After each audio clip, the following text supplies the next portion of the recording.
इसको बच्च बोलते हैं मेरी बच्चियों। इसको क्या बोलते हैं? बच्च। देखा कभी? देख लिया? पुराने जमाने में बच्चों को सर्दी बुखार आ जाती तो इसको घिस के सर्दी में, खांसी में, बुखार में बच्चों को दूध के साथ देते थे। इसको तमिल में वसंबु कहते हैं और हिंदी में बच कहते हैं। आपने एक नाम सुना होगा, वश में करना। सुना कभी?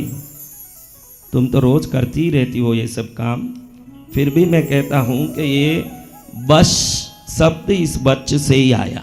किससे आया? बच्च जिस घर में रहता है वहां सभी अनुकूल होता है। और ये बच्च शब्द शिव से आया। किससे आया? शिव से। शिव को उल्टा बोलो, बोलो। वशी। उसी से वच्च शब्द आया। वच्च शब्द आया वशी शब्द से। शिव को ऐसे कई मंत्र है, नवकार मंत्र हो, कोई भी मंत्र हो, कई मंत्रों को उल्टा बोलने का विधान है। जब आप उल्टा बोलोगे तो वो मंत्र अनंत गुना सिद्धिदायक बन के लोगों को हमारे प्रति अनुकूल बनाता है। इसलिए 7 करोड़ मंत्रों में अगर सर्वोत्तम मंत्र माना जाए तो पंचभूतों को आपके शरीर में शमन करने वाला मंत्र को ही सर्वोत्तम मंत्र माना जाता है। आप तो इतना उसमें डीपली जाते भी नहीं हो, आपको खाली पैसा कमाना है, संसार को पकड़ना है, उसको पकड़ना है, इसको पकड़ना, लेकिन वो सब कैसे होता है ये समझ नहीं है। आपके मेहनत से हो जाता है तो बाकी लोग क्या मेहनत नहीं करते?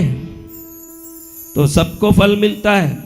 तो जिसके शरीर में पृथ्वी, आकाश, वायु, जल और अग्नि पंच तत्व सक्रिय होंगे वो ही व्यवस्थित रूप से सफलता की ओर अग्रसर हो पाएगा। और जिसके शरीर में वो पंचभूत में एक भूत भी कमजोर हो, जैसे अग्नि कमजोर हो तो भोजन नहीं भाएगा, दिमाग ठिकाने नहीं रहेगा, कहीं सोचता रहेगा।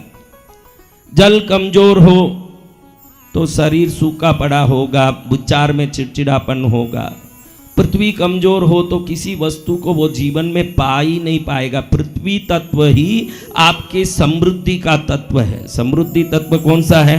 पृथ्वी तत्व, एर्थ एलिमेंट। अगर एर्थ एलिमेंट पावरफुल है, इसीलिए नीचे बैठ के खाना चाहिए। भोजन डाइनिंग टेबल पर करोगे तो आपकी ग्रेविटी फोर्स अच्छी नहीं होगी। जब जमीन पर बैठ के खाओगे तो आपके मूलाधार चक्र ही पृथ्वी तत्व का चक्र है, और जमीन पर बैठोगे तो पीछे का मूलाधार चक्र जमीन से टच होता है, तो आप में वो एनर्जी क्रिएट होगी जिससे एर्थ एलिमेंट पावरफुल बनता है।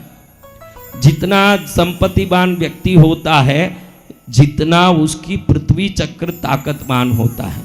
कौन सा चक्र है? पृथ्वी चक्र। आकाश चक्र कमजोर हो जाए, आकाश तत्व कमजोर हो जाए तो आदमी पागल की तरह डिप्रेस होता है, स्ट्रेस में जाता है, परेशान होता है आकाश तत्व कमजोर होने के कारण। तो पांचों तत्व को समभूत करने वाला अगर कोई मंत्र है और लोगों को अपने में अनुकूल करने वाला कोई सबसे प्रभावक मंत्र है तो वो है शिवय। ओम शिवय वशी। शिव को उल्टा करो, क्या होता है? वशी। क्या होता है? तो ओम शिवय वशी ऐसे जाप करें और ऐसे यज्ञ अनुष्ठान के समय ऐसे बैठ के जाप करें तो उन मंत्रों की शक्ति और सैकड़ों गुना, हजारों गुना बहुत ज़्यादा हो जाता है। गौशाला में जाप करो। कहाँ पर? किसी भी मंत्र को गौशाला में जाप करो, 100 गुना। एक मंत्र बोलो 100 गुना फल मिलेगा। कितना? 100 गुना। घर के मंदिर में बैठ के जाप करो, 1000 गुना मिलेगा। नदी किनारे बैठ के करो, 10,000 गुना फल मिलेगा। पर्वत के शिखर पर करो, 1 लाख गुना मिलेगा। किसी सिद्ध मंदिर में करो तो 10 लाख गुना मिलेगा। यज्ञ वेदी के सामने करो तो करोड़ गुना सिद्धि मिलता है। कितना? करोड़ गुना। तो आपको कितना चाहिए? 100 के, 1000 के, 50 के, करोड़? करोड़ों गुना। तो आप ऐसे ही यज्ञ वेदी के सामने करोड़पति तो हो ही गए, क्योंकि करोड़ गुना तो फल मिलता है। तो अब आप लोगों को भक्ति से, एक धुन से, सच्ची विश्वास और श्रद्धा से अंतर आत्मा के तरंगों के साथ ओम शिवय, ये पंचभूतों का मंत्र है। क्या मंत्र है? पंचभूतों का। आपके अंदर पांचों तत्व अगर अलाइंड होंगे तो आप पावरफुल और अट्रैक्टिव होंगे। वो बहुत जरूरी है कि आपके अंदर पांचों तत्व समन्वयता युक्त हो। तो ओम शिवय वशी, क्या बोलना? ओम शिवय वशी। आप जाप करो उसका, हम लोग गुप्त मंत्रों की आहुति करेंगे। इधर गुप्त मंत्रों की आहुति की शक्ति, आपके मंत्रों की शक्ति, आपकी विश्वास की शक्ति, तीनों मिले तो गंगा जमुना सरस्वती त्रिवेणी संगम का आनंद उधर आएगा। जय जय गुरुदेव।